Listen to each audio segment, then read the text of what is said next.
हे hi everyone.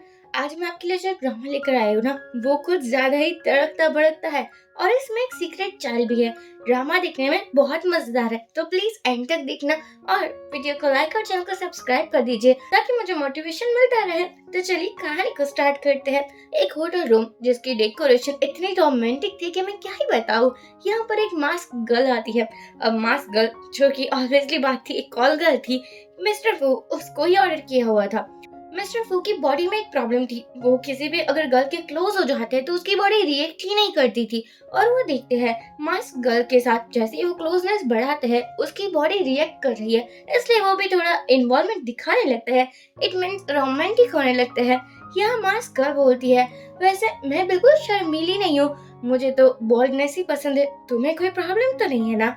Mister फू बोलते हैं, ऑफ कोर्स नॉट बेबी। यहाँ मास्क गर्ल मिस्टर फू को धक्का देती है और वो उसके बहुत क्लोज आ चुकी थी और यहाँ ये लोग एक रोमांटिक नाइट स्पेंड करते हैं। अब मॉर्निंग में हम देखते हैं वो मास्क गर्ल और कोई नहीं लेकिन मिस्टर फू की एक्स वाइफ थी जो रेडी हो रही थी। मिस्टर फू जैसे ही उसको देखते हैं तो बहुत शॉक्ड ही लग चुका था। वो कहता है, तुम तुम यहाँ क्या कर रही हो?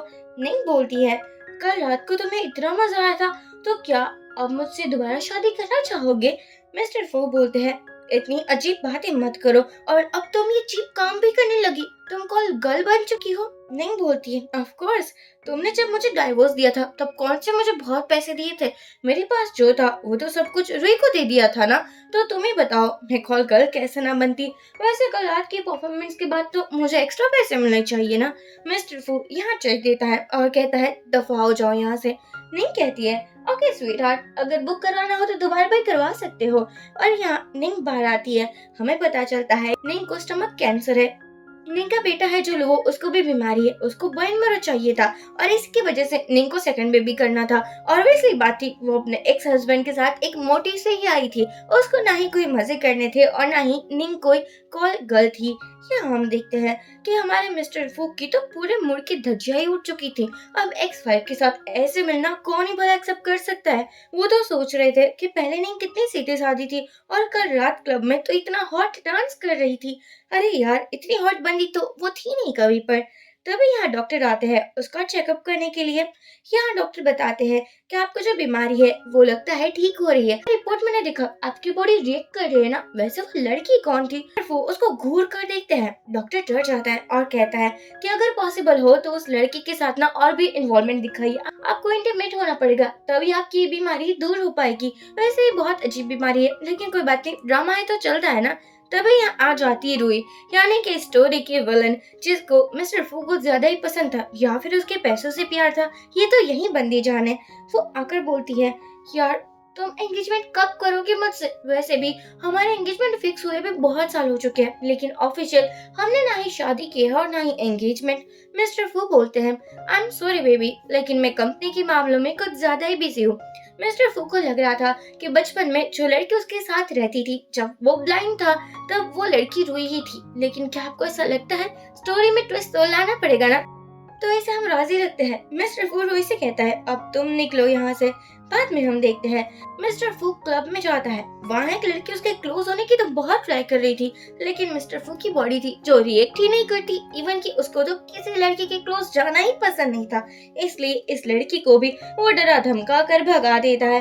बाद में वो सोचता है, क्यों ना मैं अपनी एक्स को ही बुला लूं, अपनी एक्स वाइफ को। अब हम देखते हैं यहाँ मिस्टर वो एक रूम पर था और निंग उसके ऊपर थी। वो कहती है, मुझे पता ही था कि मेरे बगैर तो तुम्हें कोई सेटिस्फाई कर ही नहीं सकता। वैसे कहना पड़ेगा, अगर ऐसा ही है तो इस बार मैं ज्यादा पैसे लूंगी, क्योंकि तुम्हारे साथ पूरी रात जगना इतना मुश्किल काम है ना। मिस्टर फू बोलते हैं, कितने पैसे चाहिए मुझे बता देना। यहाँ पर फिर से ये लोग नाइट स्पेंड करते हैं। निंग बोलती है, ऑलरेडी तुमने 5 राउंड कर लिए है, इसलिए मुझे और भी पैसे चाहिए, इवन की एक्स्ट्रा पैसे चाहिए। मिस्टर फू कहता है, क्या तुम ये सब कुछ पैसों के लिए ही कर रही हो? निंग बोलती है, और मैं किसके लिए करूंगी? तुमसे प्यार तो अब मुझे रहा नहीं, तुमने वो प्यार कब का खत्म कर दिया है। यहाँ हम देखते हैं कि निंग की तबीयत बिगड़ जाती है। ब्लड निकलने लगा था मुंह से, लेकिन वो ऐसे शो करती है कि जैसे उसकी गर्ल्स प्रॉब्लम चल रही है। और वो कहती है, अब कल रात तुमने कुछ ज्यादा ही किया था, शायद इसकी वजह से ये हुआ है। मिस्टर फू बोलते हैं, तो डॉक्टर के पास जाकर चेकअप करवा लेना। मैं नहीं चाहता कि वापस तुम मेरे गले पड़ जाओ। नहीं कहती है, ठीक है, वो जा रही थी लेकिन मिस्टर फू तो उसको देखते ही रह गए थे, इवन कि वो उसको जाने भी नहीं देना चाहते। अरे यार, पता नहीं ड्रामे में से गधे हीरो होते ही क्यों हैं, जो कि लड़की से प्यार तो करते हैं लेकिन उसको खुद से भी दूर करते हैं। यहाँ पर निंग आती है अपने बेटे लुओ से मिलने के लिए, जिसको बीमारी थी और उसी के लिए बोन मेरो चाहिए था। निंग कहती है तुम बहुत जल्दी ठीक हो जाओगे माय बेबी। लुओ कहता है मैं चाहे ठीक हूँ या ना हूँ, लेकिन मम्मा मुझे आप ही के साथ रहना है, आप खुद को मुझसे दूर मत करना। निंग को तो बहुत रोना आ रहा था। वो डॉक्टर के पास आकर बोलती है अब मेरे पास पैसे भी है, क्या आप मेरे बेटे का इलाज नहीं कर सकते। डॉक्टर बोलते हैं हमने यूएसए से डॉक्टर को बुलाया है, वो आपके बेटे का केस आगे से संभालने वाला है, आप टेंशन मत लीजिए, जैसे ही बोन मेरो मिल जाता है मैजिक हम लोगों का ऑपरेशन कर देंगे। इवन कि वो तो सजेशन देते हैं कि आपको भी बहुत जल्दी ऑपरेशन करवा लेना चाहिए, आपका स्टमक कैंसर बहुत जल्दी बढ़ सकता है। लेकिन नहीं को तो अभी प्रेग्नेंट होना था क्योंकि उसे लोगों के लिए बोन मेरो जो चाहिए था। यहाँ हम देखते हैं कि नहीं पहुंच जाती है मिस्टर फू के ऑफिस में और मिस्टर फू के पास आकर बोलती है क्या बात है तुम बहुत बिजी हो। मिस्टर फू कहता है ये प्लेस नहीं है कि जहाँ हम रोमांस कर सके। निंग कहती है प्लेस नहीं है या फिर तुम में हिम्मत नहीं है, देखो तुम जैसे फिद्दू लड़के से तो मैं क्या ही बात करूँ ना, तुम तो मैन कहलाने के लायक ही नहीं हो। मिस्टर फू को तो अब ईगो पर लग चुकी थी। यहाँ भी वो निंग के साथ रोमांटिक टाइम स्पेंड करते हैं। बाद में निंग सोई हुई थी। मिस्टर फू बोलता है वैसे तुम ये सब कुछ पैसों के लिए कितने मैन के साथ कर चुकी हो। निंग कहती है अब तो याद भी नहीं है, बहुत सारे मैन हो गए शायद, वैसे क्या ही करूँ ना, इतनी अमीर मैं थी लेकिन तुमसे प्यार करने के चक्कर में देखो आज मेरी क्या हालत हो चुकी है। वो मिस्टर फू को सुनाने का एक भी मौका नहीं छोड़ रही थी। अब निंग यहाँ से जा रही थी और रुई उसे देख लेती है। वो मिस्टर फू के पास आकर बोलती है क्या यहाँ पर मेरी सिस्टर आई थी। मिस्टर फू कहता है ये तुम कैसी बातें कर रही हो, वो मुझसे मिलने के लिए भला यहाँ क्यों आएगी, तुम्हारे दिमाग का इलाज करवाना पड़ेगा। रुई कहती है नहीं नहीं मैं तो ऐसे ही कह रही थी, वैसे आप मीटिंग अटेंड कर लीजिए। पर यहाँ रुई को थोड़ा शक हो चुका था, इवन कि उसे तो गुस्सा भी आ रहा था। रात में नहीं अपने बेटे के साथ थी, वो आउटडोर एंजॉय कर रही थी। पर तभी यहाँ पर आ जाती है रुई और वो आते ही निंग को परेशान करने लगी थी। वो कहती है कि तुम्हारा डाइवोर्स हो चुका है ना, फिर तुम मिस्टर फू से मिलने के लिए क्यों आई थी। निंग कहती है मुझे तुमसे कोई बात नहीं करनी। लेकिन रोई अपनी घटिया मुंह से घटिया बातें कहना स्टार्ट ही कर देती है, बंद ही नहीं होती। कहती है कहीं ये बच्चा मिस्टर फू का तो नहीं है ना। निंग कहती है नहीं है, ये बच्चा सिर्फ मेरा है, तुम ना कुछ भी मत बोलो। पर यहाँ पर रोई को पता चल चुका था कि मिस्टर फू का ऑलरेडी एक बेटा है और अगर ये उसको पता चल चुका तो रोई की तो कभी शादी ही नहीं होने वाली। इसलिए कहती है कि मैं तुम दोनों का ही काम तमाम कर दूंगी। इवन कि वो तो लोगों को गिरा भी देती है। अब किसी की भी माँ वो खुद हर्ट हो सकती है लेकिन अपने बच्चों को कैसे हर्ट होते हुए देख सकती है। वो आकर ही लुई को एक थप्पड़ मारकर बोलती है तुम्हारी हिम्मत कैसे हुई मेरे बेटे को हर्ट करने की। लुई बोलती है अब तुम अमीर नहीं रही, तुम तो फैमिली से निकाली गई हो ना, तो अपनी ये एम्बेरस मुंह लेकर इस सिटी से ही बाहर क्यों नहीं चली जाती। ये निंग कहती है तुम्हें क्या पड़ी है मैं कहीं भी रहूं, देखो अगर मैंने तुम्हारी सच्चाई फू को बता दी ना तो मुझे नहीं लगता वो तुम्हारी ये घटिया शकल के कभी सामने भी देखेगा। थी और कहती है कि नहीं तुम कुछ नहीं बताओगी और यहाँ ये दोनों लड़ाई करने लगे थे। फू ने ये सब कुछ देख लिया था। वो आकर कहता है क्या हो रहा है। री मासूम बनती है और कहती है देखो ना पता नहीं मेरी सिस्टर को क्या ही हो चुका है, वो मुझे मारना चाहती थी। वो कहता है ये सब कुछ क्या है। कहती है अपनी इस पागल कुतिया को लेकर यहाँ से चले जाओ, क्योंकि अगर मैंने इसको काट लिया ना तो जिंदगी भर किसी को मुंह दिखाने लायक नहीं रहेगी। हॉस्पिटल के अंदर फू के पास निंग आती है और कहती है कि मैंने तो कुछ भी नहीं किया था, तुम्हें पता है आज रूही ही मेरे पास आई थी और कह रही थी कि मैं तुमसे दूर रहूं। मुझे लगता है कि तुम्हारा जो ट्रीटमेंट चल रहा है यानी कि मेरे थ्रू वो बंद करना पड़ेगा, क्योंकि तुम्हारी प्यारी सी फियोंसे को ये सब कुछ पसंद नहीं है। वो कहता है ट्रीटमेंट के बीच में तुम कहीं भी नहीं जा सकती। निंग कहती है जितने पैसे लिए थे उतनी सर्विस भी तो तुम्हें दी थी और अब तो मैं जा ही सकती हूँ ना, मैंने पैसे के लिए ही तो काम किया था। वो कहता है तुम कभी नहीं बदलोगी और उसे चेक देकर बोलता है अब मैं तुम्हारी शक्ल भी नहीं देखना चाहता। या वो जैसे ही ऑफिस पहुंचता है उसका असिस्टेंट बोलता है बॉस आपको क्या हो चुका है, वैसे ये नीचे खून क्यों है। या मिस्टर फू को याद आता है कि कहीं ऐसा तो नहीं है कि निंग बीमार है और वो कहता है उसके बारे में सब कुछ पता लगाओ, मुझे सभी डिटेल्स चाहिए। निंग लोगों के पास थी तभी फिर से रूही आ जाती है और उसे एक तमाचा लगा कर बोलती है कि तुमने क्या सोचा कि तुम ये बच्चा दिखाओगी और फिर तुम्हारे पास आएगा। ये बेबी से भी उसे कोई फर्क नहीं पड़ने वाला क्योंकि वो तुमसे बहुत नफरत करता है। निंग कहती है हाँ, नफरत तो मुझसे इतनी ही वो करता है, लेकिन अगर तुम्हारी सच्चाई बता दी और मैंने उसे वो बता दिया कि जब वो ब्लाइंड था तो मैं उसके साथ थी ना कि तुम, तो वो कभी तुमसे एंगेजमेंट नहीं करेगा और ना ही तुम्हारी शादी होगी। तो समझ लो तुम्हें करना क्या है। अब क्या था, रूही डर जाती है और यहाँ से चली जाती है। बाद में हम देखते हैं निंग की एक फ्रेंड आती है जियाओ, जो उसकी बेस्ट फ्रेंड थी, इवन की वो अपने कजिन के साथ आई थी। ये वही डॉक्टर है जो कि आने वाले थे अब्रोड से और वही लोगों का केस भी संभालने वाले थे। जैसे ही हमारा यान निंग को देखता है, उसके मन में लड्डू फूटने लगे थे क्योंकि कुछ ज्यादा ही खूबसूरत थी निंग।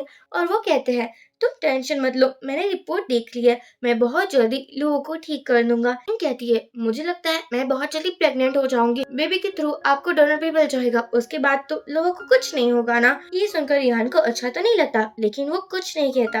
अब हम देखते हैं वो तो ख्याल में खो चुका था, उसको तो समझ ही नहीं आ रहा था कि उसने निंग जैसी बंदी को डाइवोर्स दिया ही क्यों था। या वो कहता है तुमने उसके बारे में कुछ पता लगा है क्या, वैसे वो है कहाँ अभी, वो रहती कहाँ है, मुझे उसकी सभी डिटेल्स चाहिए। असिस्टेंट बोलता है अगर बॉस प्यार में पागल हो तो काम और भी बढ़ जाता है ना। यहाँ हम देखते हैं मिस्टर फू ड्रिंक करने के लिए आए थे, उसके पास रूही आकर बोलती है तुम मेरे सिस्टर के पास क्यों जाते हो, तुम्हारा तो डाइवोर्स हो चुका है ना, अगर तुम्हें कोई भी नीड है तो मैं कंप्लीट करूंगी ना। देखो प्लीज तुम मेरी सिस्टर के पास वापस मत जाना, मैं हूँ तुम्हारे साथ। और वो कुछ ज्यादा ही क्लोज हो रही थी। मिस्टर फू कहता है बहुत हो चुका और वो क्लब से बाहर चला जाता है। वो देखता है निंग किसी लड़के के साथ है और ये दोनों कुछ ज्यादा ही क्लोज नजर आ रहे थे।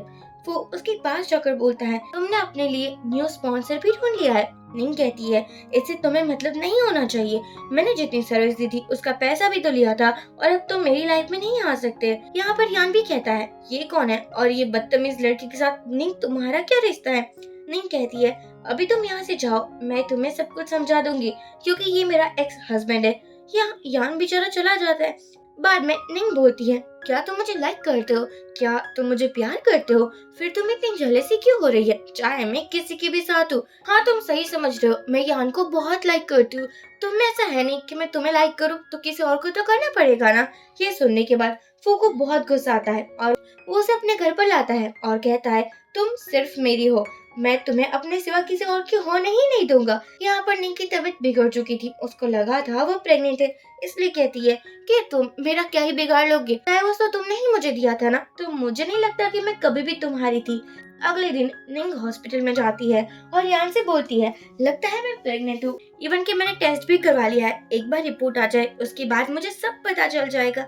अगर मैं प्रेग्नेंट हो गई ना तो लो बच जाएगा, उसको बॉर्न मेरू मिल जाएगा, मैं बहुत ज्यादा खुश हूँ। यान देखता है कि निंग बहुत खुश है अपनी बेटी के लिए। जैसे ही यान को रिपोर्ट मिलती है पता चलता है कि निंग प्रेग्नेंट नहीं है, लेकिन उसको निंग को भी तो बचाना था, इसलिए वो निंग से कहता है हाँ तुम प्रेग्नेंट हो, अब अपना कुछ ज्यादा ही ख्याल रखना, इवन कि मैं तुम्हें कुछ मेडिसिन भी देता हूँ। ये सुनकर निंग बहुत खुश हो चुकी थी और इसके साथ जियाओ भी खुश थी। यहाँ हम देखते हैं कि फू बार बार निंग के बारे में सोच रहा था, उसे बिल्कुल बर्दाश्त ही नहीं हो रहा था कि वो किसी मैन के साथ है, वो बहुत पॉजिटिव बन रहा था। अब कहता है ना कि चाहे खुद कितनी भी लड़कियों के साथ हो जाए, अब खुद की बंदे को किसी और के साथ कैसे ही देखा जा सकता है। तभी रूही आती है और मुझे लगता है कि तुम्हें एंगेजमेंट कर लेनी चाहिए मुझसे।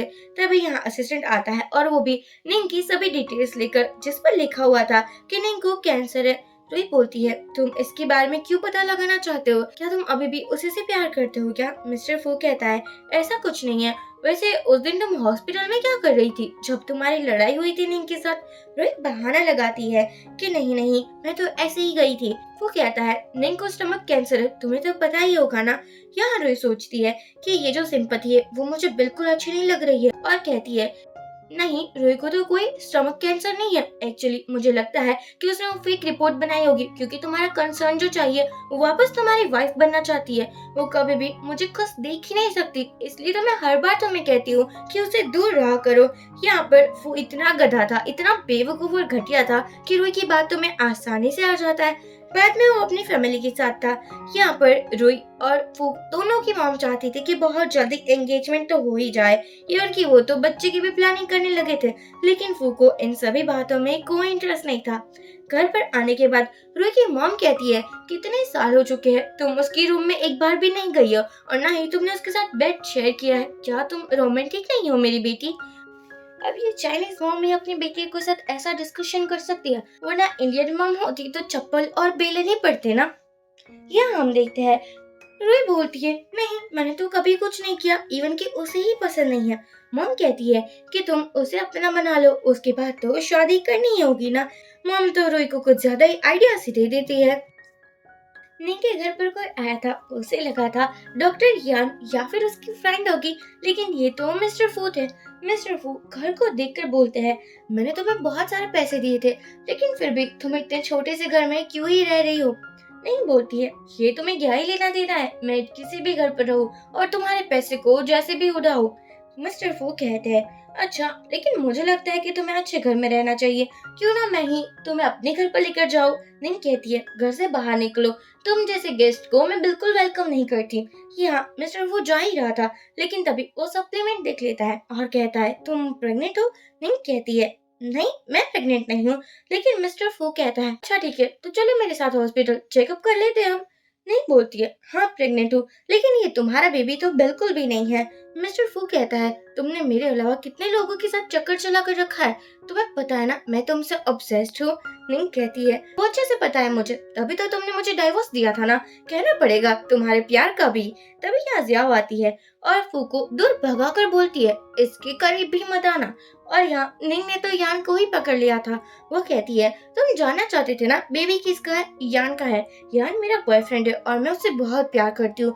वैसे भी तुम जैसे सेल्फिश मैन से प्यार भी कौन करेगा, जिसने अपनी साली की खातिर अपनी वाइफ को ही छोड़ दिया। वो ये सब कुछ देखने के बाद चला जाता है, लेकिन निंग बहुत परेशान हो चुकी थी, क्योंकि उसको पता था कि अगर फू को ये बात पता चल चुकी है तो वो इन्वेस्टिगेशन करवाए बिना नहीं रहेगा। यहाँ पर जियाओ कहती है, क्यों ना तुम अब्रोड चली जाओ, वैसे भी वहाँ हॉस्पिटल्स भी अच्छे होंगे और लोगों का वहाँ अच्छे से इलाज भी होगा। यहाँ और यान का तो अब्रोड में घर भी है ना, तुम उसी के साथ रह सकती हो। यान कहता है, मुझे कोई प्रॉब्लम नहीं है। वो जैसे ही अपने रूम में आता है, वो देखता है कैट कॉस्ट्यूम में रुई थी। रुई कहती है, मुझे पता है तुम मुझे बहुत प्यार करते हो, लेकिन कभी तो मेरे क्लोज क्यों नहीं आते, इसलिए मैंने सोचा आज मैं ही सब कुछ स्टार्ट करती हूँ। मुझे लगता है कि तुम बहुत शर्माते हो। और यहाँ पर वो उसके साथ लवी डवी होने लगी थी और उसको लगा था आज का प्लान तो कामयाब ही हो जाएगा, लेकिन वो उसके ऊपर टॉवल डालकर वॉशरूम में ही चला जाता है और यहाँ रुई का पोपट बन चुका था। अगली मॉर्निंग ही हमारे फू को पता चल चुका था कि यान तो अभी 2 वीक पहले ही आया अब्रोड से और उसके पहले से निंग मिस्टर फू के साथ इन्वॉल्व होती रहती थी। यहाँ निंग घर छोड़कर जाने ही वाली थी, तभी फू उसके पास आता है और कहता है कि तुम चलो मेरे साथ। यान कहता है कि किसी के साथ नहीं चलेगी, वाइफ है तो मेरे साथ ही जाएगी ना। वो कहता है, मुझे अच्छे से पता है ये बेबी मेरा है, तुम करना क्या चाहती हो, तुम्हारा इंटेंशन मुझे कभी समझ नहीं आता। और यहाँ वो तो निंग को लेकर कार पर आ चुके थे। निंग लगातार कहती रहती है, खुद से तो नहीं करूंगी, प्लीज मुझे छोड़ दो। पर तभी निंग बेहोश हो चुकी थी। जैसे ही उसको होश आता है, वो थी फू के घर पर, फू उसी के सामने था। निंग उसे समझाती है कि देखो मुझे तुमसे कोई लेना देना नहीं रखना, मुझे यहाँ से जाने दो, तुम्हें अब पूरी लाइफ टाइम नहीं दिखाऊंगी। लेकिन उसे कहाँ पता था कि जब से निंग फू की लाइफ से गई थी, तब से फू चैन से रहता ही नहीं था। उसको बार बार निंग की याद आती थी और एक पल के लिए लगा था कि वो ऑब्सेस्ड है अपनी एक्स वाइफ से। इसलिए वो कहता है कि ये बेबी मुझे चाहिए, तो तुम इस रूम से भी बाहर नहीं निकल सकती, इस घर से तो बाहर निकलने की सोचना भी मत, क्योंकि ये बेबी मेरा है तो तुम्हें मेरे साथ ही रहना होगा। पूरी रात निकल जाती है। निंग ने कुछ खाना भी नहीं खाया था, पर फू को कोई फर्क नहीं पड़ता। निंग सोचती है चलो कुछ आजमाया जाए, और वो फू को बोलती है, कहीं तुम मुझसे प्यार तो नहीं करते, वैसे कभी तुमने मुझे आई लव यू नहीं कहा, पर तुम्हारी बॉडी तो मेरे टच से ही रिएक्ट करती है ना, तो मुझे लगता है ये इनडायरेक्ट कन्फेशन हो चुका है ना, तो चलो आज भी कुछ रोमांटिक करते हैं। वो उसको धक्का देकर बोलता है कि तुम समझती क्या हो, बेबी के बारे में तुम बिल्कुल नहीं सोच रही हो। निंग कहती है, तुमने कौन सा मेरे बारे में सोचा था जो अब मैं तुम्हारे बेबी के बारे में सोचने लग जाऊँ। यहाँ हम देखते हैं कि मिडनाइट हो चुकी थी। निंग सोचती है वो इस घर से भाग जाएगी, इसलिए किस चुराने के लिए आई थी, लेकिन यहाँ वो पास्ट में चली जाती है जब वो ब्लाइंड था और वो कुछ देख नहीं पाता था, बहुत डिप्रेस रहता था। तब निंगी थी जो उसका मेंटल सपोर्ट बनी थी। मॉर्निंग में हम देखते हैं रुई धमाकेदार एंट्री लेती है और मेट को बोलती है कहाँ है मेरा फू। मेट बोलती है वो घर पर नहीं है, आप बाद में आइएगा। और यहाँ पर रुई तो मेट को भी परेशान करने लगी थी। तभी निंग आकर कहती है कि तुम कितनी घटिया और वाहियात हो, किसी मेट को भी नहीं छोड़ती, उसको भी परेशान करती हो। रुई कहती है ऑफ कोर्स, क्योंकि मैं फू की होने वाली वाइफ हूँ और तुम यहाँ क्या कर रही हो। वैसे वो तुम्हें क्या यहाँ लेकर आया है। इवन कि उसने निंग को धक्का दे दिया था और ये सब कुछ होते हुए बेवकूफ और गधे फू ने देख भी लिया था और वो उसको हॉस्पिटल लेकर जाता है। वहाँ पता चलता है कि निंग को स्टमक कैंसर तो है लेकिन वो प्रेग्नेंट नहीं है। ये सुनने के बाद फू को लगा था कि जानकर निंग ने ये एक्टिंग की है क्योंकि वो फू के क्लोज आ पाए। डॉक्टर को चला जाता है पर यहाँ रुई को पता चल चुका था। वो अपनी मम के पास आती है जो ठुमक ठुमक कर डांस कर रही थी और बोलती है कि मम आप डांस क्या कर रही हो, पता है वो प्रेग्नेंट हो चुकी है, अब मुझे नहीं लगता कि मैं फू की वाइफ बन पाऊंगी। यहाँ हम देखते हैं जैसे निंग को होश आता है वो अपने बेबी के बारे में पूछती है। असिस्टेंट बोलता है आपका तो बेबी है ही नहीं, कहाँ से आएगा। यहाँ निंग पागल हो चुकी थी, उसको पता था कि वो तो प्रेग्नेंट थी ना और वो चिल्ला चिल्ला कर बोलती है वो ये सब कुछ तुम्हारी गलती है। ऐसे डायन रोई भी ये सब कुछ सुन रही थी। अब हम देखते हैं कि लोगो के पास जियाओ थी। लोगो अपनी मम्मा को बहुत मिस कर रहा था और वो कहता है मम क्या मुझसे प्यार नहीं करती, वो कितने दिनों से मुझसे मिलने क्यों नहीं आई है। जियाओ कहती है वो तुम्हारे लिए जॉब कर रही है ना ताकि तुम्हारा और भी अच्छे से ट्रीटमेंट हो पाए। लोगो एक ओबीडियंट चाइल्ड था इसलिए ये बात को भी मान जाता है। अब हम देखते हैं फू का तो पारा गर्म होकर पड़ा था। उसके पास आता है यान और कहता है कि तुमने निंग को बताया क्योंकि वो प्रेग्नेंट थी। वो बोलता है वो प्रेग्नेंट नहीं थी, वो मुझे बेवकूफ बना रही थी। उसे क्या लगता है मैं उसे ऑब्सेस्ड हूँ तो वो मेरे साथ कुछ भी करेगी, मेरे इमोशन के साथ वो खेलेगी क्या। यान कहता है उसे पता ही नहीं था कि वो प्रेग्नेंट नहीं है, वो सब कुछ मैंने बोला था ताकि वो तुम्हारे पास आना बंद कर दे क्योंकि मुझे तुमसे जेलसी होती है और बिल्कुल अच्छा नहीं लगता नहीं क्लोज होते हो, इसलिए ये सब कुछ मेरा ही किया धरा था। और फू को पता चल जाता है और यहाँ हम देखते हैं असिस्टेंट आकर भी वो बात को कंफर्म करता है। हमारी निंग अपसेट होकर बैठी हुई थी तभी उसके पास आती है डायन रूई और बोलती है तुम्हें पता है तुम्हारा बेबी तो था ही, तुम प्रेग्नेंट थी, लेकिन फू को ये बात अच्छी नहीं लगी क्योंकि मुझसे जो शादी करनी थी इसलिए उसने ही तुम्हें मेडिसिन दे दी थी। बताओ कैसी किस्मत, तुम्हारा एक्स हस्बैंड भी तुम्हारा साथ नहीं दे रहा है। अब तो निंग को बहुत गुस्सा आ जाता है और फिर रुई पर अटैक करने लगी थी। वो आता है रुई मासूम बन जाती है, देखो ना मेरी सिस्टर पागल हो चुकी है। निंग बोलने ही वाली थी मेरा बेबी कहाँ है पर तभी रुई उसका मुंह चुप करवा देती है और यहाँ पर जिया आकर रुई को एक तमाचा लगा कर कहती है मेरे बेस्ट फ्रेंड से दूर रहना, अगर उसकी क्लोज भी गई ना तो तेरी हड्डी पर स्लिक कर दूंगी, समझना मत कि वो अकेली है। यहाँ पर मिस्टर फू को भी गुस्सा आ चुका था। ऑब्वियसली बात थी कि रुई उसकी जान को हर्ट जो कर रही थी। लोगों को मिलने के लिए निंग आती है। निंग सोचती है कि अब तो उसके पास कोई रास्ता नहीं है। उसको लगा था कि अगर एक बेबी हो जाता है तो वो लोगों को बचा लेगी, अब तो ये रास्ता भी नहीं बचा। लोग कहता है मम्मी मैं बहुत जल्दी ठीक हो जाऊंगा और आपके लिए बहुत ज्यादा पैसे कमाऊंगा, आप बिल्कुल टेंशन मत लीजिए। जिया अपने भाई से मिलने के लिए आती है और यान ने यह सच्चाई बता दी थी। एक्चुअली निंग की जो स्टमक प्रॉब्लम थी वो कुछ ज्यादा ही बढ़ चुकी थी। उसने अपना ट्रीटमेंट नहीं करवाया होता तो हो सकता था कि बाद में निंग कोमा में भी जा सकती थी, इसलिए यून ने जानकर ये झूठ बोला था। पर यहाँ हमारी निंग पूरी तरीके से टूट चुकी थी। वो एक लेटर लिखती है और टेरेस पर आ जाती है। जिया उसके पीछे आती है और कहती है ये तुम क्या कर रही हो, क्या तुम पागल हो चुकी हो, तुम्हें तो खुद को सेव करना चाहिए, तुम्हें लोगों के लिए ढाल बनना चाहिए, लेकिन तुम तो खुद ये सब कुछ कर रही हो। एक्चुअली निंग बिल्डिंग से जंप करने वाली थी और वो रोते हुए बोलती है तुम ही बताओ मैं लोगों के लिए क्या ही कर सकती हूँ, मेरा खुद का बेटा मर रहा है लेकिन मैं उसका ट्रीटमेंट भी नहीं करवा सकती क्योंकि उसका मैचिंग बोन मेरो जो नहीं मिल रहा है। अब मेरे पास कोई ऑप्शन नहीं बचा है। डॉक्टर यून आकर कहते हैं कि बोन मेरो मिल चुका है। एक्चुअली उसने बात की थी मिस्टर फू से, ये नहीं कहा था कि वो निंग का बेटा है यानी कि मिस्टर फू का बेटा है, बस यही कहा था कि एक छोटा सा बेबी है जिसको मिस्टर फू की हेल्प की जरूरत थी। यहाँ पर यान कहता है अब बॉन मेरो मिल चुका है तो तुम्हें टेंशन लेने की कोई जरूरत नहीं है। निंग तो बहुत जोर से जियाओ को गले भी लगा लेती है और कहती है अब तो सब कुछ ठीक हो जाएगा। अब हम देखते हैं मॉर्निंग में रुई ने मजे मजे के खाने बनाए थे, ब्रेकफास्ट बनाया था और वो फू को बहुत प्यार से बोलती है तुम ये खाना खाओगे ना, आई मीन मैंने इतनी मेहनत से बनाया है। और वो पास की बात करने लगी थी कि मैं तुम्हारा कितना केयर करती थी और तभी तो तुम बिल्कुल ठीक हो चुके हो, तुम्हारी आईज भी ठीक है ऑफ कोर्स उस टाइम मैं जो तुम्हारे साथ थी तुम ठीक कैसे ही ना होते। उसने फू की कमजोर नस पर हाथ जो रख दिया था। फू को वो हक कर कर बोलती है, तुम मुझसे शादी करोगे ना? कहीं ऐसा तो नहीं है कि तुम बड़ी बड़ी बातें ही करते रहोगे? अब यहाँ फू हाँ कह देता है। रूही बहुत खुश होकर आती है और कहती है अपनी मॉम से कि मॉम आपका प्लान काम कर चुका है। मॉम कहती है ऑफ कोर्स मैंने निंग के पास से वो सभी गिफ्ट ले लिए थे जो मिस्टर फू ने उसे दिए थे। अब हम देखते हैं फू और रूही एक साथ थे। दोनों की मॉम को कुछ ज्यादा ही अच्छा लग रहा था, लेकिन हमारा फू जिसका दिमाग और दिल अभी भी निंग के हाथों में ही था, वो बेचारा तो क्या ही करता। अब हम देखते हैं कि मिस्टर फू को पूरा एग्जामिनेशन करवाना था। ऑफ कोर्स उसे पता तो नहीं था, लेकिन फिर भी वो एक चाइल्ड की हेल्प जो कर रहा था। असिस्टेंट आकर बोलता है कि किसी ने आपके लिए फोटोज भेजा है। वो फोटो मिस्टर फू के टीनेजर टाइम के थे जब वो ब्लाइंड था, और जो लड़की उसके साथ थी वो समझ नहीं पा रहा था कि सच में क्या वो रूही है, क्योंकि फू को कभी फील ही नहीं हुआ था कि रूही वो लड़की है जो टीनेज टाइम में उसके साथ ही रहती थी और उसकी हेल्प करती थी। अब वो सोचता है मैं पता लगा कर ही रहूंगा। रात में जैसे ही वो घर पर आता है, रूही तो भर भर कर बटर और मस्की लगाने लगी थी। वो कहती है मैं बहुत खुश हूँ क्योंकि तुम मुझसे शादी जो कर रहे हो, ये तो मेरा ड्रीम था ना। यहाँ वो कुछ नहीं कहता और बोलता है ये तो मेरा भी ड्रीम था हुआ जो मैं तुम्हें मिल चुका हूँ। अगली मॉर्निंग निंग के पास एक मैन आता है और वो फोटोज देखकर बोलता है मुझे पता है अगर ये फोटो लीक हो चुकी तो तुम्हारा और मिस्टर फू का रिलेशन बिगड़ जाएगा। निंग कहती है वैसे ये रिश्ता क्या कहलाता है? तुम कौन से रिश्ते की बात कर रहे हो? क्योंकि मेरा और फू का तो कब का डाइवोर्स हो चुका है। मुझे लगता है कि तुम मेरी सिस्टर को ढूंढ रहे हो।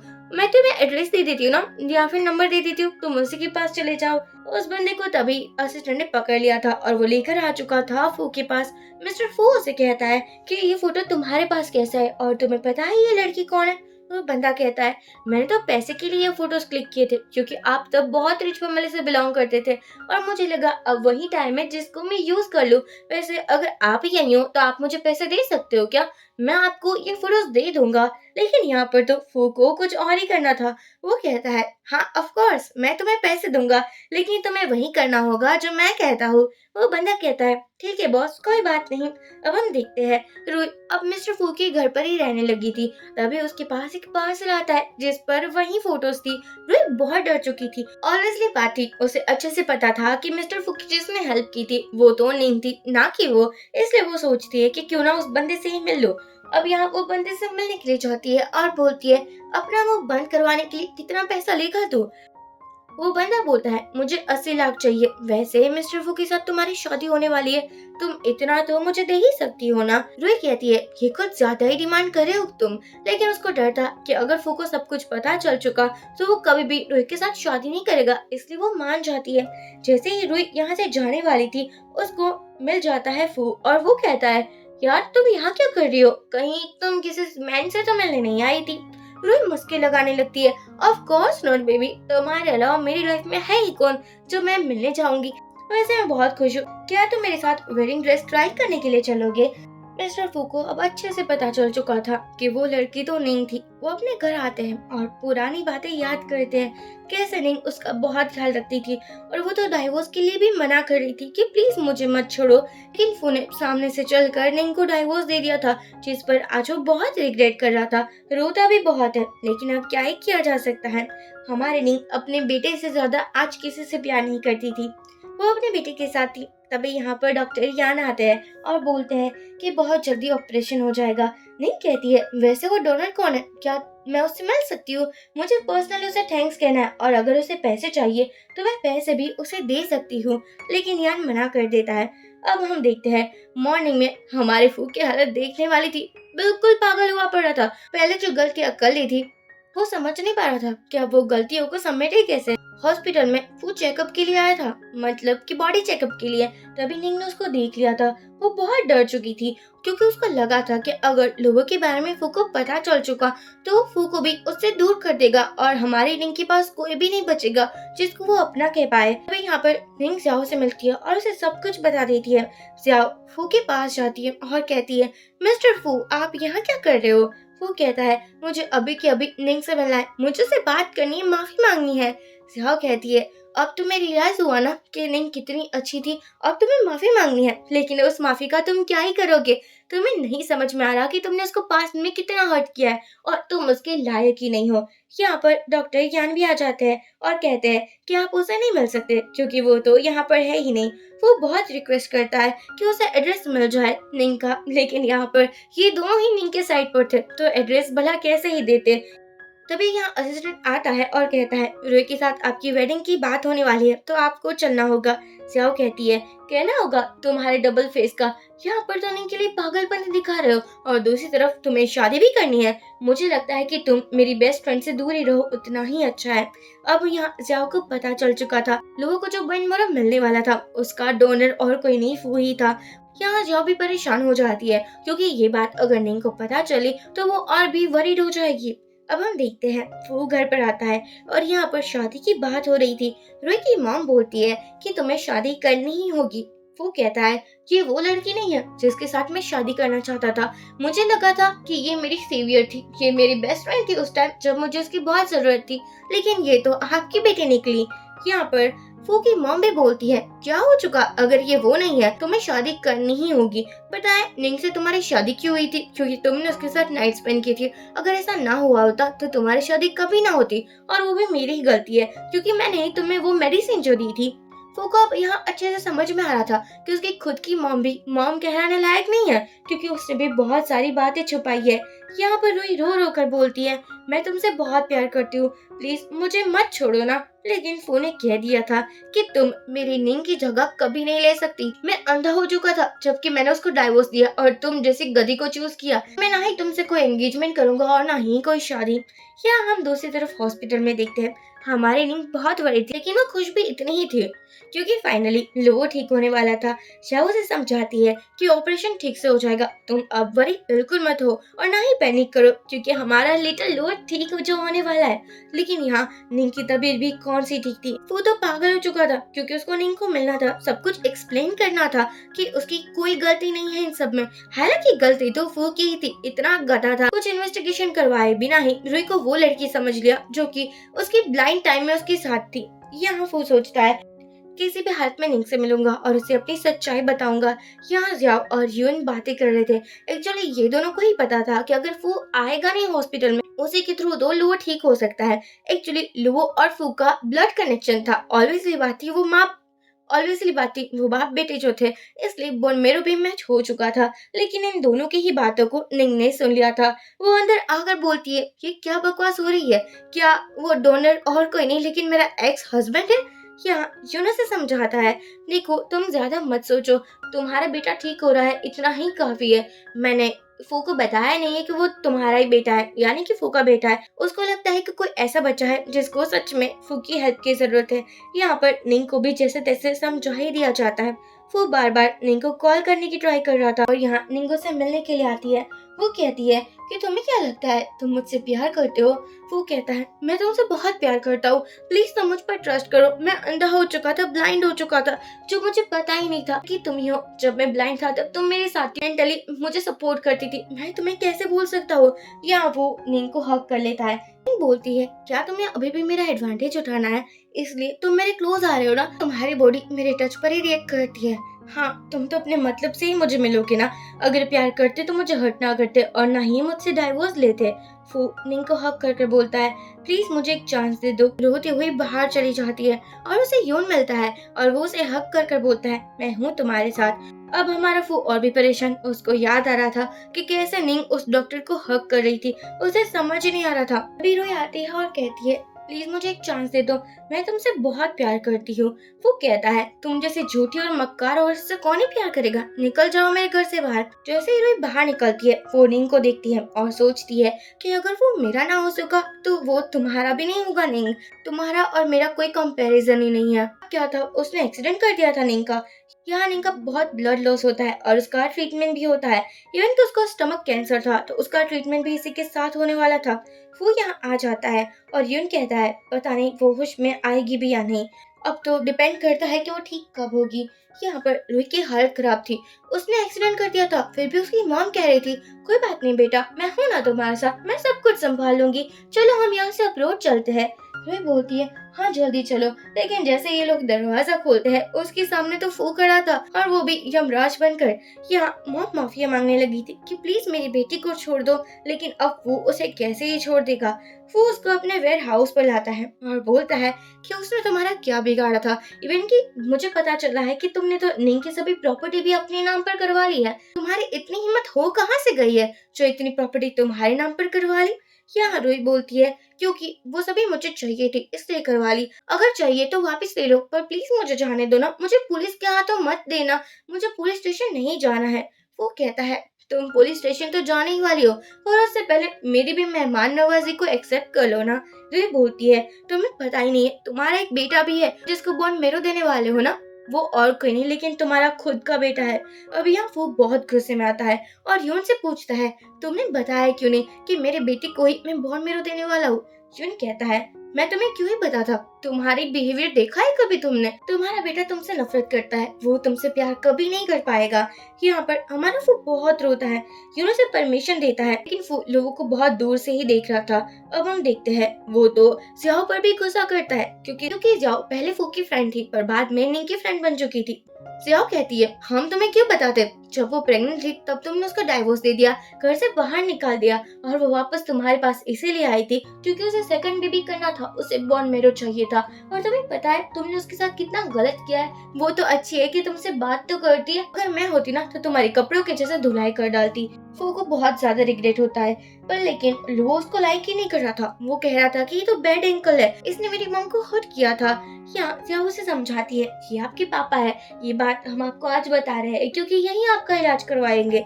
अब यहाँ पर लुवो का भी बॉन्ड मेरो ट्रांसफर हो जाता है और वो ऑपरेशन सक्सेसफुल हुआ था। ये दोनों ही अब निंग के होश में आने का वेट कर रहे थे। एक दिन निंग होश में आ जाती है। जियाओ उसको देखकर बहुत खुश हो जाती है और उसे वो हक कर लेती है। कि यह फू था जो भी अपनी वाइफ को मनाने की ट्राई कर रहा था लेकिन निंग ना ही उसे भाव देती है और ना ही उसकी बात सुनती है। पर यहाँ लोगों की खातिर अब ये लोग एक हैप्पी फैमिली लग रहे थे। इवन कि लुओ भी अपने पापा से मिलने के बाद बहुत खुश रहने लगा था। तभी यहाँ आ जाती है रुई की मॉम और वो कहती है कि रुई को पुलिस स्टेशन से बाहर निकाल लाओ। निक बोलती है आपकी बेटी ने जो भी किया है उसकी बात तो उसे उम्र की होनी चाहिए और आप ये क्या बकवास किए जा रहे हो। लेकिन उसने फू को हर्ट कर दिया था। अब निक रोते हुए उसे हॉस्पिटल लेकर जाती है और यहाँ पर जियाओ भी आ चुकी थी। 2-3 दिन हो चुके थे फू को होश आया ही नहीं था। निंग उसके लिए बहुत परेशान थी। एक दिन हमारी फू को होश आ चुका था और वो निंग को रिंग देकर प्रपोज करते हैं और कहते हैं कि अब मैं तुम्हें कभी नहीं जाने दूंगा खुद से दूर। इवन कि मुझे एक बेटी भी चाहिए। देखो प्लीज मुझे माफ कर दो। मैंने आई नो जो भी तुम्हारे साथ किया वो बहुत गलत था लेकिन मुझे सच्चाई नहीं पता थी ना। तो मुझे माफ करोगी ना। और निंग अपने हस्बैंड को माफ कर देती है। यहाँ ये लोग किस करते हैं। लोगों ने तो अपनी आंखें ही बंद कर दी थी। बाद में हमें दिखाया जाती है निंग और मिस्टर फू की वेडिंग को। ये लोग शादी करते हैं और एक दूसरे के साथ बहुत ज्यादा खुश लग रहे थे। इसी के साथ ये ड्रामा की हैप्पी एंडिंग हो जाती है। फ्रेंड्स आप मुझे बताना कि आपको ये ड्रामा कैसा लगा। टू बी ऑनेस्ट अगेन मुझे ये ड्रामा इतना खास नहीं लगा। एंडिंग थोड़ी अजीब थी। निंग को अपने हस्बैंड को एटलीस्ट सबक तो सिखाना चाहिए था। खैर प्यार में पड़ी हुई लड़कियों को कोई नहीं बदल सकता। प्लीज मुझे बताइए कि आप कौन से ड्रामे देखना चाहते हैं। किस टाइप की ड्रामे देखना चाहते हैं ताकि मैं वहीं एक्सप्लेन करूं। प्लीज वीडियो को लाइक कर दीजिए। इस वीडियो को शेयर कीजिए अगर आपके फ्रेंड्स को ऐसे ही ड्रामे देखना पसंद है और चैनल को सब्सक्राइब करना बिल्कुल ना भूलें जिससे मुझे और भी मोटिवेशन मिलता है और भी अच्छे ड्रामे मैं आपके लिए लेकर आ पाती हूँ। Thank you for watching. Bye bye.